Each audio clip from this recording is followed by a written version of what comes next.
두 번째 정거장까지 그 나이든 게이샤를 배웅해 주었다고 했다. 시시해요. 전엔 뭐든지 일이 금방 풀렸는데 점점 개인주의가 되어 제멋대로 해요. 이것도 엄청 바뀐 거죠. 마음에 안 드는 사람만 들어가고 있어요. 기쿠유 언니가 없으니 전 쓸쓸해요. 뭐든 그 사람이 중심이었으니까요. 제일 인기가 있었고 돈도 제일 많이 벌어 주인도 아꼈었죠. 그 기쿠유가 기한이 다 끝나 고향으로 간다면 결혼하는 건가 아니면 물장사를 계속하는 건가 하고 시마무라가 묻자, 언니도 불쌍한 사람이에요.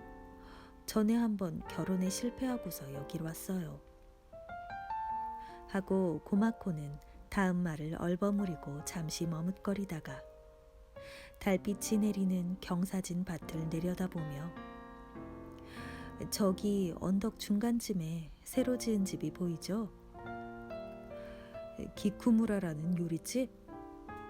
네, 저 가게에 들어가기로 되었는데 언니 마음이 변하는 통에 모두 허사가 되고 말았죠. 난리가 났었어요. 일부러 자기를 위해 집을 짓게 해놓고선 막상 들어갈 참이 되니까 차버린 거예요.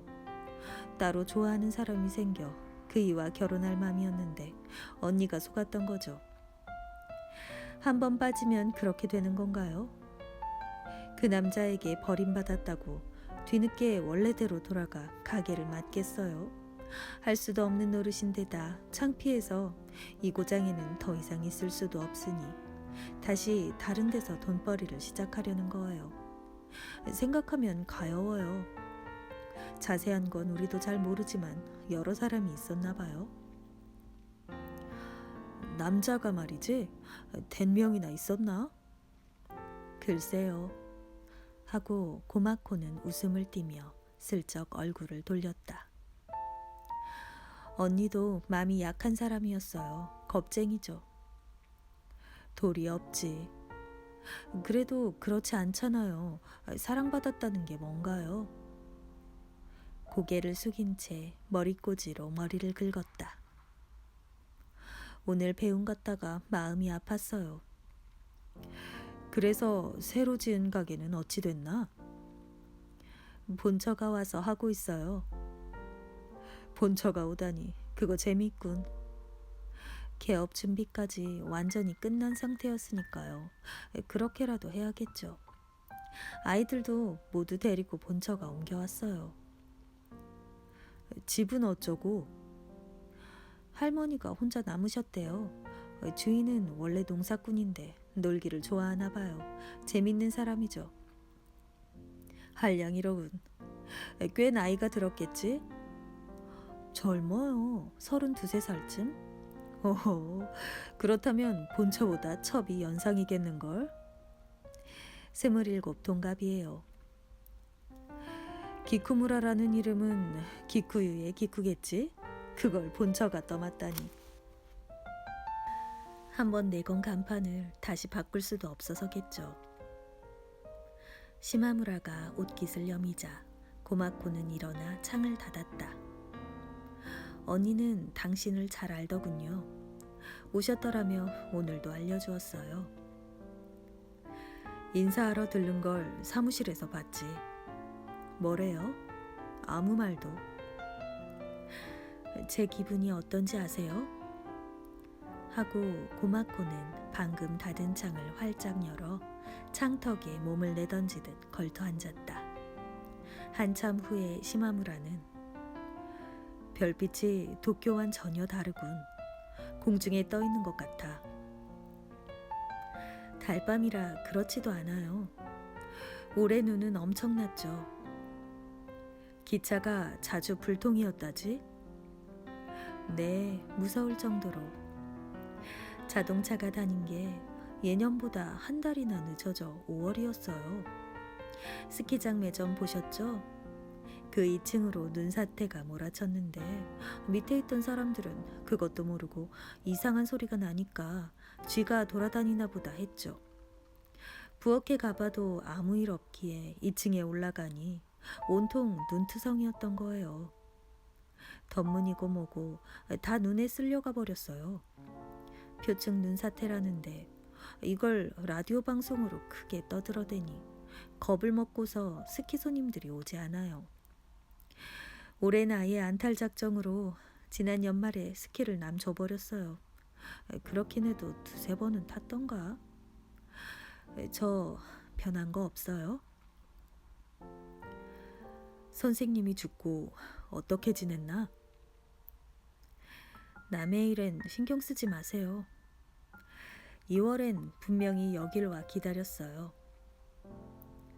항구에 가 있었다면 그렇다고 편지를 보내도 되잖아? 싫어요. 그런 구차한 건 싫어요. 부인이 읽어도 되는 그런 편지 따윈 쓰지 않아요. 구차스러워요. 눈치 봐가며 거짓말할 필요 없잖아요. 고마코는 격렬하게 내뱉듯 재빨리 말했다. 시마무라는 고개를 끄덕였다. 그렇게 벌레 많은 데 앉아있지 말고 전등을 끄시는 게 좋아요. 여자의 올록볼록한 귀 모양을 또렷이 드러낼 만큼 달은 밝았다. 깊숙이 파고들어 다다미에 차갑게 푸른빛이 감돌았다. 고마코의 입술은 아름다운 거머리태처럼 매끄러웠다. 싫어, 보내줘요. 여전하군. 시마무라는 목을 젖히고 어딘가 묘하게 다소 가운데가 도드라진 둥근 얼굴을 바로 가까이서 바라보았다. 17에 여기 왔을 때와 조금도 변하지 않았다고 모두들 그래요. 생활도 거의 똑같은걸요. 추운 지방 소녀의 뺨의 홍조가 여전히 짙게 남아있다. 게이샤다운 살결 위로 달빛이 조가비 같은 윤기를 보태었다. 하지만 우리 집이 바뀐 거 아세요? 선생님이 죽고 나서 이제 그 누에 방에서는 살지 않을 테지. 이번엔 진짜 포주집인가? 진짜 포주집? 그래요. 가게에서 막과자나 담배를 팔아요. 저 혼자뿐이에요. 이번엔 진짜 고용인이니까요. 밤이 깊어지면 촛불을 켜고 책을 읽어요. 시마무라가 어깨를 끌어안고 웃자. 계량기로 재니까 전기를 낭비하면 안 돼요. 그런가? 하지만 이런 게 고용인인가 싶을 만치 주인이 너무 친절하게 대해줘요. 아이가 울거나 하면 안주인이 먼저 들쳐업고 밖으로 나가는 거예요. 아무 불만 없는데 이부자리가 빗둔 것만은 싫어요. 늦게 돌아오면 대신 깔아주거든요. 요가 반듯하지 못하다거나 시트가 흐트러진 걸 보면 정남이가 싹 가셔요. 그렇다고 직접 새로 깔기도 미안하죠. 친절이 고마우니까. 당신은 시집가면 고생이겠군. 모두들 그러더군요. 천성이죠. 집에 어린애가 넷 있는데 마구 어지럽혀 성가셔요. 전 그걸 하루 종일 치우고 다녀요. 치우고 나면 어차피 어지럽혀지는 걸 알지만 신경 쓰여서 그냥 내버려둘 수 없어요. 사정이 허락하는 한 그래도 전 깔끔하게 살고 싶거든요. 그렇군. 그런 제 기분을 아세요? 알아. 알면 말해봐요. 자, 말해보세요. 하고 고마코는 돌연 절박한 목소리로 대들었다. 그것 보세요. 아무 말도 못하시면서 거짓말뿐이야. 당신은 풍족하게만 사니까 사람이 덜 됐어요. 알 리가 없어. 그러곤 목소리를 가라앉혀. 슬퍼요. 제가 바보예요. 내일 그만 돌아가세요. 그렇게 당신처럼 마구 다그치면 제대로 얘기를 할 수가 없잖아. 왜 할 수 없어요? 당신은 그게 틀렸어요. 하고 고마코는 거의 절망적인 목소리로 말했다. 그러나 가만히 눈을 감은 채 시마무라가 이제야 자신을 제대로 느낄 수 있게 되었다는 것을 알아챈 듯한 태도로 1년에 한 번이라도 좋으니 와줘요. 제가 여기 있는 동안은 1년에 한 번 꼭 와주세요. 기한은 4년이라고 했다. 고향집에 갈 때는 다시 이 일에 나서게 되리라곤 꿈에도 생각 못하고 스키도 남 줘버렸는데 해낸 일이라곤 담배를 끄는 것뿐이에요. 그래, 전엔 꽤 피웠었지. 네, 객실에서 손님이 주는 걸 받아 살짝 소매자락에 넣고 돌아와 보면 제법 나오기도 하죠. 헌데 4년은 좀 길군. 금방 지나갈 거예요. 따뜻해. 하고 시마무라는 고마코가 다가오자 끌어안았다. 따뜻한 건 타고난걸요. 이제 아침 저녁으로 제법 쌀쌀해졌어. 제가 여기 온 지 5년 됐어요. 처음엔 이런 데서 어떻게 사나 불안했죠. 기차가 개통되기 전엔 쓸쓸했어요. 당신이 처음 이곳에 온 지도 벌써 3년째예요. 그 3년이 채 안 되는 동안 3번 왔고 그때마다 고마코의 처지가 바뀌어 있었던 것을 시마무라는 생각했다. 갑자기 철썩이들이 요란하게 울어댔다. 아이 시끄러워 하고 고마코는 그의 무릎에서 몸을 일으켰다. 북풍이 불어와 방충망에 앉았던 나방이 일제히 날아올랐다. 검은 눈을 살포시 뜨고 있는 듯 보이는 것은 짙은 속눈썹을 감은 탓이라고 시마무라는 이미 알면서도 역시 가까이에서 들여다보았다. 담배를 끊고 나니 살이 쪘어요. 뱃살이 두터워져 있었다. 떨어져 있으면 붙잡기 힘들어도 이렇듯 곁에서 지켜보느라니 금방 친근감이 되살아난다. 고마코는 살며시 손바닥을 가슴에 대고 한쪽이 커졌어요. 바보. 그 사람 버릇이로군. 한쪽만. 어머 싫어요. 거짓말. 짓궂은 사람이야. 하고 고마코는 갑자기 돌변했다. 바로 이랬었지 하고 시마무라는 떠올렸다. 양쪽 다 골고루라고 그 다음부턴 그렇게 말해. 골고루? 골고루라고 말해요? 하고 고마코는 부드럽게 얼굴을 갖다 댔다. 이 방은 2층인데도 집 주위를 두꺼비가 울며 돌아다녔다. 한 마리가 아니라 2~3마리씩 서성대는 모양이다. 두꺼비 울음소리는 쉬 그치지 않았다. 실내탕에서 돌아오자 고마코는 편안하고 조용한 목소리로 다시 자신의 신상 이야기를 꺼냈다. 여기서 처음 검사받을 때 동기였을 무렵과 똑같을 거라 생각하고 우돈만 벗었다가 웃음거리가 된 일. 그러고는 울음을 터뜨리고 만 일까지 얘기했다. 시마무라가 묻는 대로 전 정말 정확해요. 이틀씩 어김없이 빨라져요.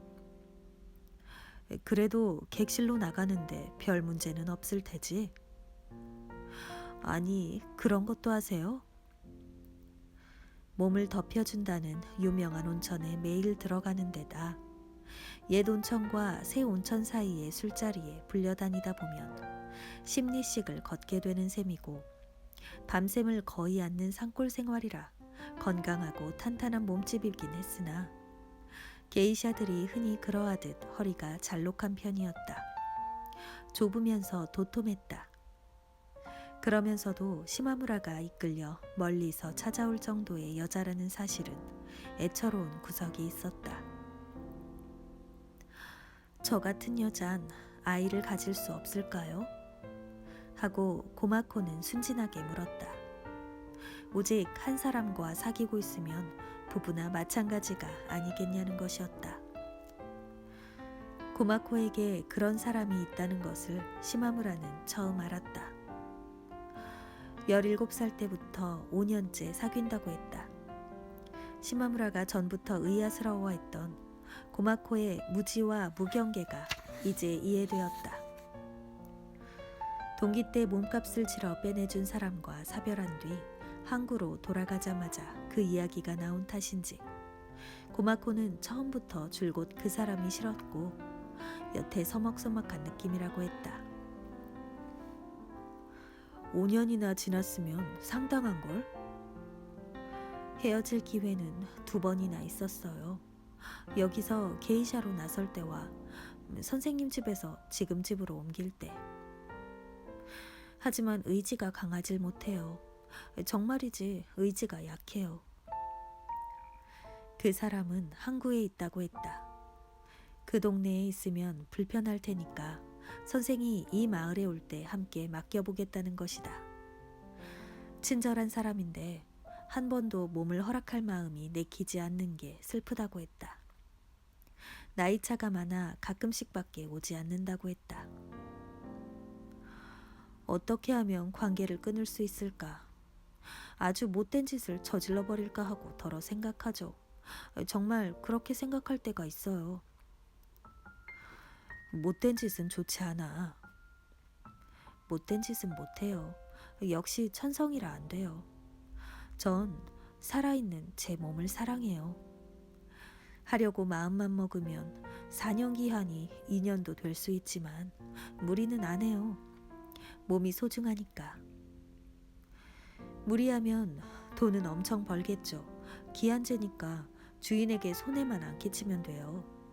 달수로 원금이 얼마, 이자가 얼마, 세금이 얼마.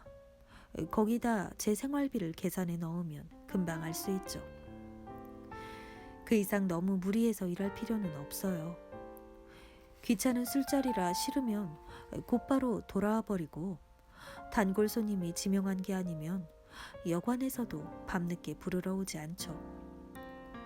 사치를 부리자면 끝도 없겠지만 내키는 대로 벌고 그걸로 충분해요. 벌써 원금을 반 이상 갚았어요. 아직 1년도 안 된걸요. 그래도 용돈이니 뭐니 해서 이럭저럭 매달 30에는 들어요. 한 달에 100엔 벌면 된다고 했다. 지난달 가장 적게 번 사람이 60엔이라고 했다. 고마코는 연회수가 90 몇 개로 제일 많았고 연회 한 번마다 일정한 액수가 자기 몫이 되니까 주인에게는 손해지만 대신 부지런히 돌아다닌다고 했다. 빚이 늘어 기한을 연기한 사람은 이 온천장에 한 사람도 없다고 했다. 다음 날 아침 고마코는 어김없이 일찍 일어나 꽃꽂이 선생님 방을 청소하는 꿈을 꾸다가 잠이 깼어요. 창가로 내다 놓은 경대에 단풍 든 산이 비쳐 보였다. 거울 속에서도 가을 햇살이 밝았다. 막과자 가게의 여자아이가 고마코가 갈아입을 옷을 가져왔다. 고마짱! 하고 슬프도록 해맑은 목소리로 문 밖에서 부르는 그 요코는 아니었다. 그 처녀는 어찌 되었나? 고마코는 흘끗 시마무라를 보며 성묘만 다니고 있어요. 스키장 아래 저기 메밀밭이 있죠? 흰 꽃이 피어있는. 그 왼쪽으로 무덤이 보이죠? 고마코가 돌아간 뒤 시마무라도 마을로 산책하러 나갔다. 흰 벽 처마 밑에서 주홍색 새 플란넬 산바지를 입은 여자아이가 고무공을 치는 모습이 참으로 가을다웠다. 옛날 무사들이 지나다닐 무렵에도 있었으리라고 짐작되는 고풍스런 모양의 집이 많았다. 차양이 깊다. 2층 장지문 창은 높이가 한자밖에 되지 않고 길쭉하다. 처마 끝에는 억새로 만든 발이 쳐져 있다. 제 방 위에 참 억새를 심은 울타리가 있었다. 참 억새는 연노란 꽃이 한창이었다. 갸름한 이파리가 한 가닥씩 분수처럼 아름답게 퍼져 있었다. 그리고 길가 양지 쪽에서 멍석을 깔고 팥을 터는 이는 요코였다. 마른 콩깍지에서 팥이 작은 빛 알갱이처럼 튀어올랐다. 수건을 쓰고 있어 시마무라가 보이지 않는지 산바지 차림의 요코는 무릎을 벌리고 팥을 털면서 그 슬프도록 영롱한 메아리 칠 듯한 목소리로 노래하고 있었다. 나비, 잠자리, 여치, 산에서 지질대네. 귀뚜라미, 방울벌레, 철썩이.